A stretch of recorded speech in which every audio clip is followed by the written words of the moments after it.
à niveau des panorames politiques de l'Europe? Bon, euh, moi, je voudrais dire d'abord que je suis très heureux d'être ici et je suis très content d'avoir été invité à participer, que je n'appartiens pas au parti Podemos, mais il est clair que j'ai suivi avec la plus grande sympathie, je pense comme beaucoup d'Espagnols, et notamment beaucoup d'Espagnols de France, l'émergence d'un mouvement comme Podemos. C'est un mouvement terriblement original, extrêmement singulier, et qui a donné et donne de la politique espagnole une image tout à fait différente, rafraîchie, originale, inspirée, qui suscite d'ailleurs un intérêt général, universel. Il n'y a pas longtemps, il y a un mois, j'étais à Buenos Aires, il y avait un forum d'intellectuels qui était organisé à Buenos Aires, en Argentine, et où j'ai d'ailleurs rencontré Jorge Lago, qui se faisait effectivement une joie d'être ici ce soir avec nous. Et il y avait aussi notre ami Íñigo Errejón. Et pour ceux qui ont pu suivre, parce que ce forum pour l'émancipation et l'égalité a été diffusé, on peut le voir sur le site de la télévision publique argentine, vous verrez que toutes les interventions qu'a faites Íñigo Errejón étaient suivies, mais avec passion, par le public argentin. Et c'est la même chose dans beaucoup de pays d'Amérique latine, et c'est la même chose aussi dans beaucoup de pays européens. Donc, d'une part, dire ma satisfaction, et donc je suis ici à titre de solidarité avec Podemos.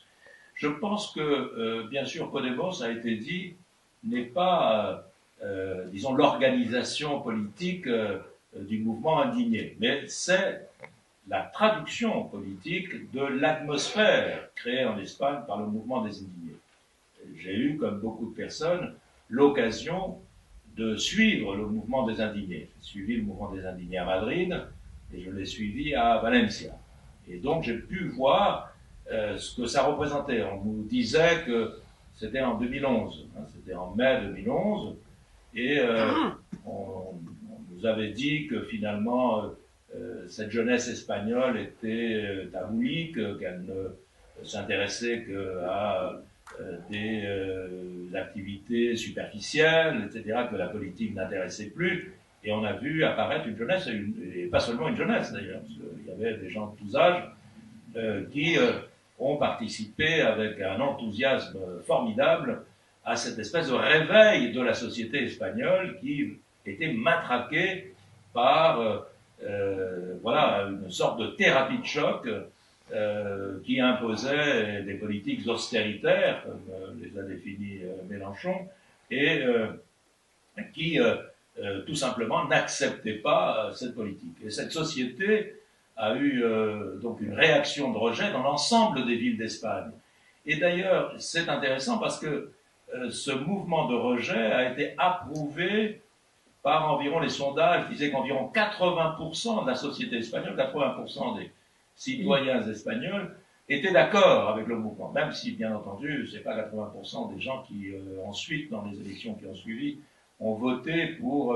bon, il n'y avait pas d'ailleurs d'organisation politique qui traduisait ce qu'étaient les indignés, mais tout de même, ils ont confirmé la victoire du Parti populaire, du parti de la droite espagnole. Mais il y avait une sorte de, pour l'ensemble de la société, une sorte de sympathie générale à l'égard de cette génération qui refusait précisément des politiques qui étaient des politiques de dépouillement des acquis sociaux, de dépouillement des avancées sociales qui avaient tellement coûté en efforts, en sacrifices, en lutte, en sang en Espagne et qui, bien sûr, dans une certaine mesure, faisait écho aux luttes historiques de la société espagnole pour ses droits. Hein. Donc, il y avait cette sympathie, il y avait ce mouvement, et puis très vite, l'idée s'est répandue, et tous les analystes l'ont dit, finalement ce mouvement est spectaculaire, bien sûr, est très général, et gigantesque, il a la même force à Madrid qu'à Barcelone, à Bilbao, ou à Séville, ou à Saint-Jacques-de-Compostelle, mais il restera là, finalement. Il mourra là. C'est-à-dire que son éclosion, c'est aussi sa mort. Hein, comme certaines plantes qui, lorsqu'elles produisent leurs fleurs, ben meurent. Eh bien, et donc, tous ceux qui ont fait cette analyse-là se sont trompés.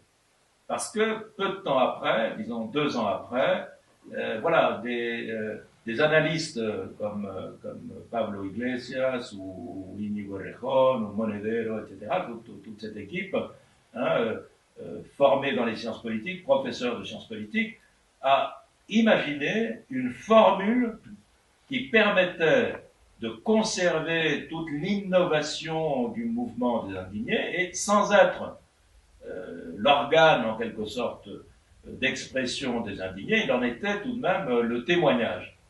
Et c'est pour ça, je ne veux pas garder la parole plus longtemps, mais c'est pour ça je pense que Podemos a pu surprendre il y a 1 an lors des élections européennes, en apparaissant tout de suite au bout de quelques mois de sa création comme la 3e force politique d'Espagne. Et les sondages d'ailleurs, vous savez, ces dernières semaines, continuent de donner Podemos parmi les premières forces politiques d'Espagne.